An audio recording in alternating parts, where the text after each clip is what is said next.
Bismillahirrahmanirrahim. Assalamualaikum warahmatullahi wabarakatuh. Anak-anakku semuanya, pada kesempatan saat ini kita sudah masuk materi bab 2 yang membahas tentang sistem dan dinamika demokrasi di Indonesia. Coba Anda perhatikan gambar berikut ini. Gambar tersebut adalah kegiatan pemilu. Mengapa pemilu itu dilakukan? Karena kita ketahui bahwa pemilu itu memakan biaya yang banyak, prosesnya cukup panjang, banyak yang terlibatkan. Ya. Nah, kenapa itu dilakukan? Pentingnya apa? Ya, pemilu sebagai salah satu perwujudan kedaulatan rakyat. Penting juga bahwa pemilu merupakan ciri negara demokrasi. Selanjutnya, pada kesempatan saat ini, tujuan pembelajaran yang akan kita capai seperti yang terpampang di slide tersebut. Nah, mulai kita bahas dari sub A, penerapan sistem demokrasi. Apa itu demokrasi? Demokrasi selama ini kita kenal, ya, diambil dari bahasa Yunani, demos dan kratos. Demos artinya rakyat, kratos atau kratein di memerintah. Demokrasi artinya pemerintahan rakyat, atau pemerintahan rakyatlah yang memegang peranan sangat menentukan. Inti dari demokrasi adalah kedaulatan rakyat. Artinya kekuasaan tertinggi ada di tangan rakyat. Definisi yang sering kita dengarkan untuk mengartikan demokrasi adalah pemerintahan dari, oleh, dan untuk rakyat. Ditemukan oleh Abraham Lincoln. Lantas, bagaimana prinsip macam-macam demokrasi dan ciri-ciri demokrasi? Kita ikuti slide selanjutnya.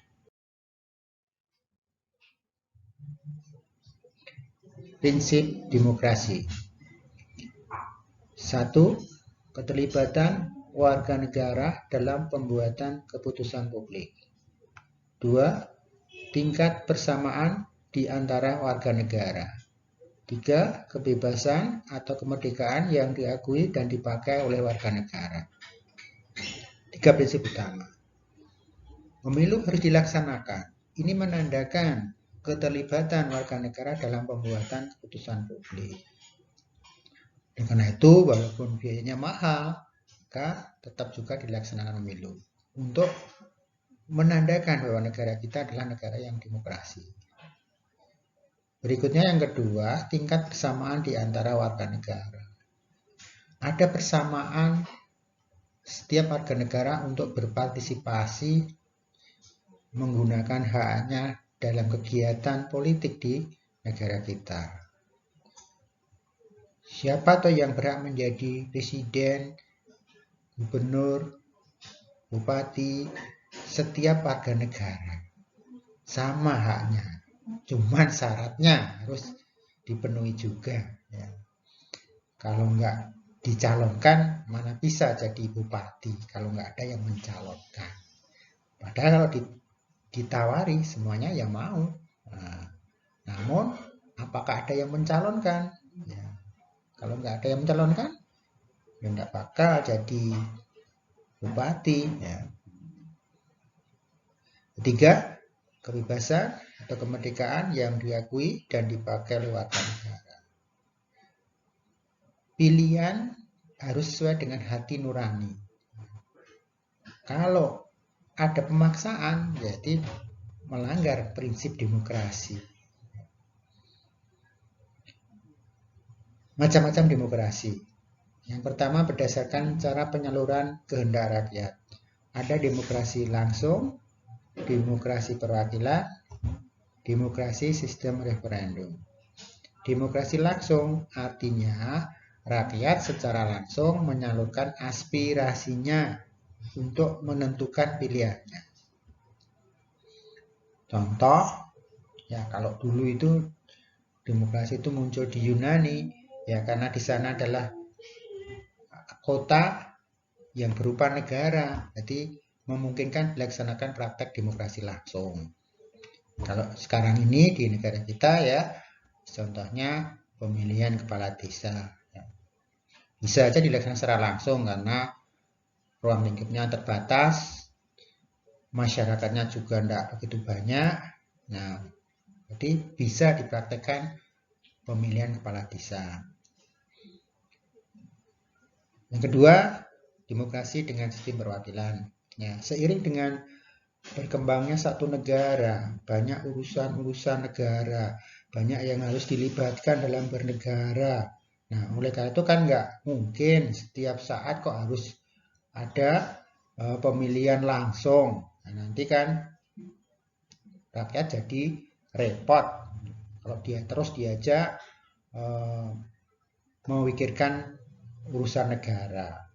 Oleh karena itu, maka perlu adanya demokrasi perwakilan. Jadi rakyat sudah mempercayakan kepada wakil-wakilnya yang di badan perwakilan, bisa di DPR, DPRD, baik DPD 1 maupun DPD 2, untuk mengemban aspirasi rakyat dalam pembuatan satu keputusan. Jadi tidak semua rakyat harus diajak bicara mengenai urusan negara, urusan pemerintah. Sudah dipercayakan pada wakil rakyat itu yang melaksanakan aspirasi, yang menyalurkan aspirasi rakyatnya. Sudah mengkomunikasikan dengan pemerintah. Satu lagi, demokrasi dengan sistem referendum. Ya. Ini memadukan praktek demokrasi langsung dan perwakilan. Tidak setiap urusan negara harus ditawarkan kepada rakyat, harus mengajak rakyat. Nah, terhadap urusan negara yang penting, maka negara perlu atau pemerintah perlu melaksanakan dengan demokrasi sistem referendum.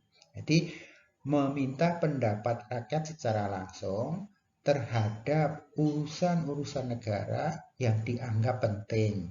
Nah, contoh, misalkan pelaksanaan referendum di Timur Timur. Penting, mungkin bagi keberlangsungan rakyat Timur Timur. Ya, oleh karena itu, ya dunia internasional di bawah naungan PBB ya memutuskan ya, bahwa pemerintah Indonesia saat itu yang menguasai Timur Timur ya harus melaksanakan referendum, ya melaksanakan pemilihan umum. Isinya apa? Isinya tentang setuju atau tidak setuju terhadap keinginan rakyat Timur Timur. Apakah dia ingin merdeka atau ingin menjadi bergabung dengan negara Indonesia. Terakhir, hasilnya kita ketahui bersama bahwa rakyat Timur Timur dari hasil referendum itu menghendaki merdeka. Berikutnya, berdasarkan titik perhatian, ada demokrasi formal, material, dan gabungan.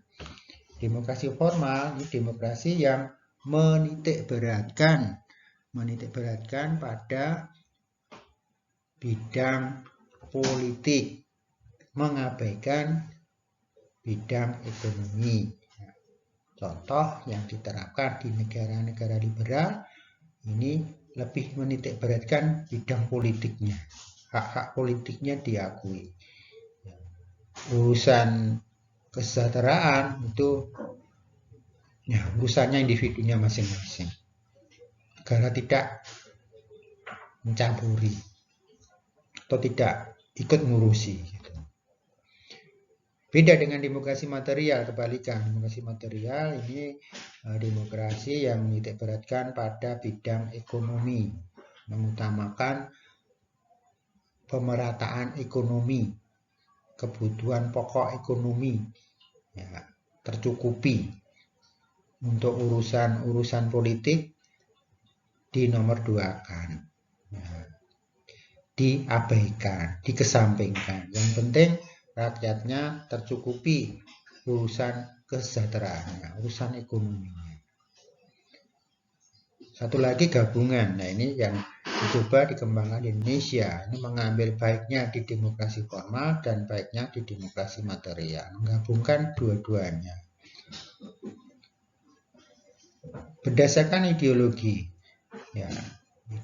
Demokrasi berdasarkan ideologi dapat dibedakan ada demokrasi konstitusional. Itu demokrasi yang dibatasi oleh undang-undang dasar atau aturan baku. Ya, demokrasi itu tidak bebas sebebas-bebasnya, dia ada aturannya gitu. Dan demokrasi rakyat ini demokrasi yang menitik beratkan pada kepentingan rakyat pada umumnya. Contohnya kalau demokrasi konstitusional ini yang diterapkan di negara-negara barat. Mengakui, menjamin hak-hak asasi dijamin oleh undang-undang. Demokrasi rakyat ini pokoknya negara ini mewujudkan kepentingan rakyat. Ini biasa diterapkan di negara komunis atau negara sosialis. Gitu. Nah, mungkin di Indonesia beda nanti, ada berdasarkan ideologi negara kita adalah demokrasi Pancasila. Nanti kita bahas tersendiri. Ciri-ciri demokrasi. Ada beberapa macam ciri, antara lain ada keterlibatan rakyat dalam mengambil keputusan, jelas. Ya, perlindungan terhadap hak rakyat. Ya, ini jelas dijamin undang-undang. Persamaan hak seluruh rakyat. Lembaga peradilan dan kehakiman yang independen, yang bebas, tidak terpengaruh.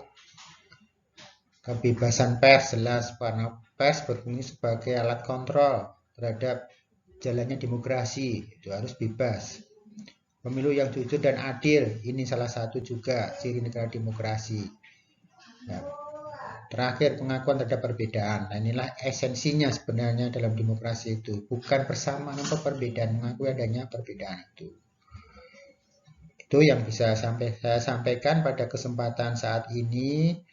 Ya, sajian materi saya untuk selanjutnya kegiatannya di buku paket. Kalian nanti bisa membuka buku paketnya dan mengerjakan lembar kerja yang ada di sana. Dari saya akhiri, kurang dan lebihnya mohon maaf. Assalamualaikum warahmatullahi wabarakatuh.